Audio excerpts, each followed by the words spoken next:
Greetings, everyone. This is Gerard, aka Double OG, Mr. Vegas himself, representing the purple one, the Continental, the Prince of wannabes. Well, I'm just coming back in. Who's this? Sing hello to me this early in the morning. Oh, okay. But anyway, it's about 3 o'clock in the morning for end of G hours of the night. You know how that works. This is the time when I think I'm the only person alive in the world. Helen, how you doing? Come here, Helen. Come here. Come. Helen, come. Ah, my dog. Okay, I'm just coming in, and I went to go get some cigarettes, and this is one of, like, I guess in the United States we call them bodegas. I don't know what they're called here in the Philippines, but Zena was working, and so I stopped and I bought a quart of beer, and so I drank it, of course. They had cups and you drink it or what have you. But you know what I wanted to share with you? The other night, I was at Bogarts. Bogart is my go-to place to hang out. It was the first place that I learned about when I first came to Dumaguete.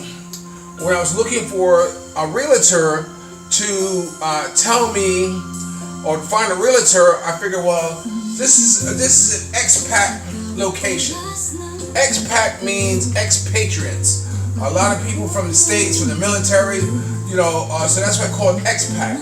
That's what made Dumaguete a place that I wanted to come, and I wanted to come and live because of the expat factor. So I was looking for a place to ask someone for a realtor. So I'm looking at the name of a restaurant, so I saw Bogart. I said, shit, what can be more American than Bogart? I'm thinking Humphrey Bogart, Casablanca. I'm thinking Lauren McCall. So I stopped in there, and Annie, the owner, gave me the name of a realtor that I went to go see. But unfortunately, she was out of the country. I ended up getting another realtor from somewhere else. But anyway, big shout out to her. She knows who she is, and I said yet to meet her. Hopefully, I will soon. So, but when I go out, I go to Bogarts, and the reason I mention that because it was funny because and I found out that in the back they have a big screen where you can play YouTube videos. Of course, I played Ellen Bayot I, my go-to artist. I'm her favorite fan.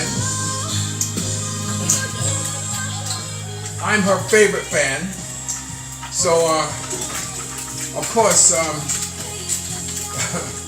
see, I know what I've given her, but she doesn't realize what she's giving me. Maybe one day it will dawn on her that she's giving me a lot of substance to be here in the Philippines with her. So anyway, I went to Bogarts the other night, or one night I was there, and I usually I played a couple of songs. I passed around and I was asked somebody to play, especially girls. I don't ask cats, I asked this girl, she was Japanese, and I asked her to play the most popular artist in Japan. And she played this artist, I can't remember her name, but the song is Everything. And she played a male artist who I just recently posted or commented on Heroes on Facebook. So anyway, hold on a second, let me see if I can find some type of meat to go with this.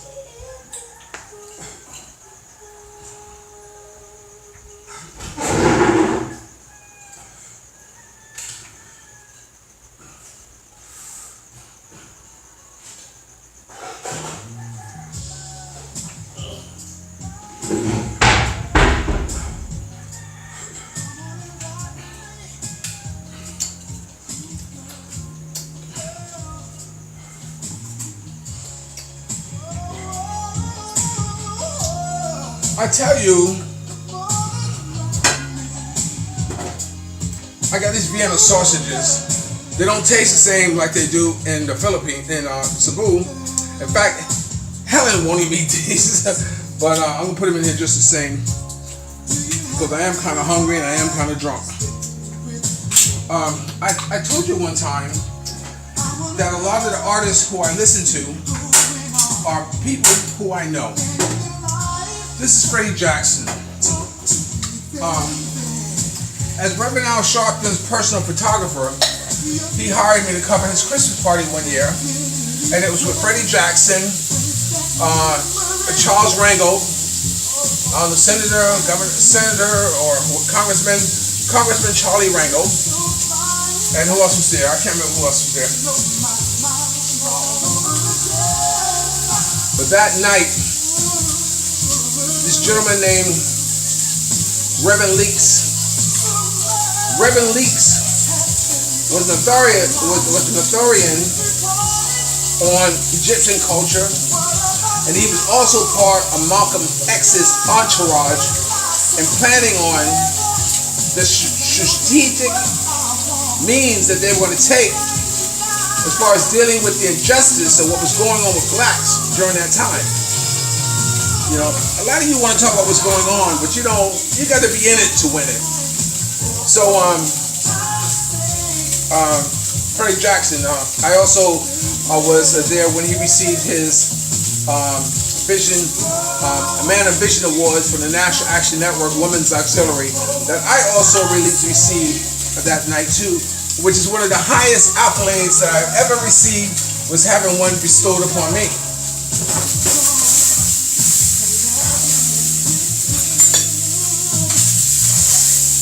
It won't even cook right. It's just burning. Okay, I think that's how it goes. So I photographed Freddie Jackson. If you look on S.G.I.B. mag / the G spot, the GEE spot on YouTube, you'll find that video. So anyway, I listen to artists who I know.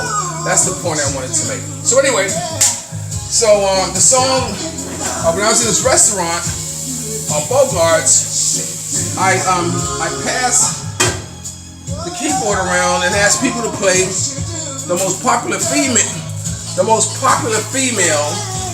and also the popular male artists. Female artist means that, you know, I mean, like if I was in the United States and someone was to ask me who's the most popular female, I probably would say Beyonce. And I said, well, pay me a male artist that the girls will go crazy over. Well, it'd probably be Marvin Gaye, to give you an idea of what I was asking for. So anyway, she gave me a couple of names and all that stuff like this. Very nice. So I went there the other day, and it was this guy from Belgium, a real dick. But you know, I don't push it, you know. A real cock blocker, if anything else. So anyway, I saw her sitting there, and so I said, you know, give me the keyboard. So when I played the song that she'd given me, her eyes had lit up. She said, wow, that's my favorite song. I said, I know.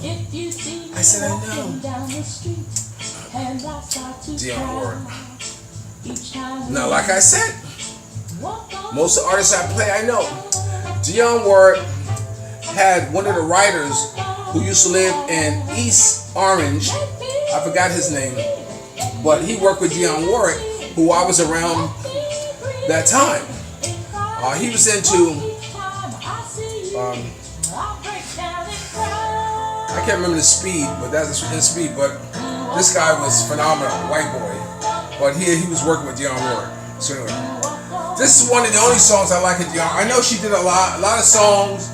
Do You Know the Way to San Jose, whoever. But this one that I like. I just can't get over losing you, and so if I see broken into walk on by. But anyway, I digress. So anyway, when I was in the restaurant, I played a song. And so the Belgian guy, which I got him, he said, yo, come join us. And so she came and she sat. and she was looking at me, I was looking at her, and she's Japanese, and I'm saying, my God, I'm saying to myself, Gerard, Japanese girl, can you pull a Japanese girl? So finally, I approached her. The place was closing, and so I said to her, I said, would you like to go somewhere else? Not in my wildest dreams where I expected her to say yes. But she said yes. I'm like, oh my God, a Japanese girl wants to go with me. Oh my God. But I don't know Dumageddon enough to take her anywhere. So we got up and we stand, we're face to face, and she said, where we go? And I don't know. I mean, I never got that far with anyone who was that top shelf to give them an answer. So anyway, so she mentioned a place. I said, yeah, let's go there. I said, a lot of bands or whatever. And then finally she said, no, maybe I'll wait here. I'll see you next time I come. So I said, okay, yeah, that's a good idea. But I was shocked. I was shocked and blown away that Japanese girl wanted to go with me. I was telling someone tonight, I said, it's not so much about getting the girl. It's about the chase and the games and pursuing them and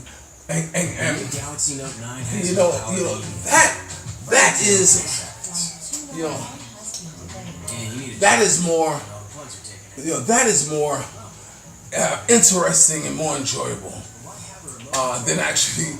I can't say actually getting a girl. Once you get the girl, of course you get the girl. But I like that part. I like that part of the pursuance of getting someone to say, yes, I will go with you. When I was in the military, I was attracted to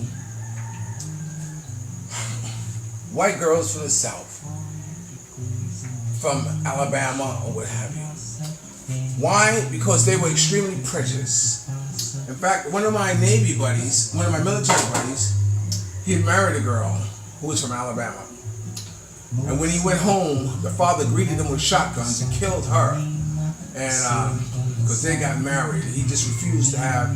He was Puerto Rican or Dominican Republic or something, or Dominican, to have that type of hatred against someone is unbelievable. I cannot understand why people can hate you for the two things that you have no control over. You have no control over the place where you were born. You had no control over the color of your skin. So how can people hate you for those things that you have no control over? But they do. But I was fascinated by girls who were prejudiced or hated blacks. And I became obsessed. to pursue them and get them. And then I love hearing them saying, wow, I never thought being with a black man, or I never thought you ever. I was telling you this story one time that when I was I was on tour called what was it? Glamour Productions. I can't remember what it was, but I was on tour in different states where freelance. How did I brand myself? Photographer to the stars. Gerard was coming to your town to put together a nationwide head sheet. Gerard, who has photographed Lauren Hutton, blah blah blah blah blah blah blah blah, is putting together a nationwide head sheet and wants you to come. So I try to get a turnout, at least about anywhere from about 50 to maybe about 100. And I charge $35 a pop, and I would take 6 frames and pocket, like those type of things. But I met this guy who's part of my assistant crew, and he had brought me to his house. And so while at his house, him and I sitting in the living room, big living room. This is in Columbia, South Carolina. And we were sitting there watching the news. I'm talking about, this is like in the 90s, in like the early 90s or something like that. And we were watching the news and everything. And when he got up, went to the room, his wife said to me, I never knew black people were so intelligent. And it's like, boo! You know, so it hit me like that. So, and I told you that story, but I didn't tell you the other story about Bobby Ladanowski, who was the reason why I went to San Jose. Let me tell you, when I went to San Jose, California, I was excited going to California. We both worked at Ford Motor Company in Mahwah, New Jersey. So he had moved to San Jose and said, Gerard, if you ever come to California, stop by, come in. So I said, okay. So I decided to go and I stopped by and knocked on his door and said, Bobby, I'm here. I said, wow, Gerard. I said, yeah, well, don't make invitations that you can't handle. You know, so anyway, it was him, myself, and his friend and his wife. We had went to the store and we put the groceries on the table, and she sat on the chair, and she was just staring at me. She was just staring at me, you know, and it's like, damn, you know, I noticed you're staring at me, and I'm like, damn, girl, you're married, you know, wow, you know, you make it so obvious that you're looking at a motherfucker, you know what I'm saying? And so anyway, she finally mustered the strength to say something to me. And she said, nigger. And she went like this. And she was so embarrassed. She was so, I'm sorry. I said, it's okay, little girl. You just told me what was on your mind. Her husband said, oh, yo, Gerard, I'm sorry, man. I said, man, it's okay. It's okay. You know, so... You know, that's what happened there. So anyway, so there's another story I wanted to tell you about girls. But anyway, this whole thing started on my being excited about actually having a Japanese girl who's willing to come with me. You know. So with that being said, I'm gonna stop here and eat breakfast. Tomorrow I got a treat for you in a perfect world if everything works out. You know, so this is Gerard, editor-in-chief of Filipino Soul Magazine. Remember, dreams are nothing more than plans awaiting action. Never disrespect the elderly, always pull someone up. And sometimes, you're the only one who will hit the subscribe button and ring the, as Ellen Bayot I would say, the bell to see your vision. If you haven't got a dream, a goal, an idea, train of thought, don't worry about it, baby. Do what I used to do. Get as much as you can, as fast as you can, and go home. And remember, I'll always love you more. I love you like a love song, baby. I'll talk to you later. Peace. I'm trying to think because there was something else I wanted to tell you. There was two things. It's okay. It'll wait for the next video.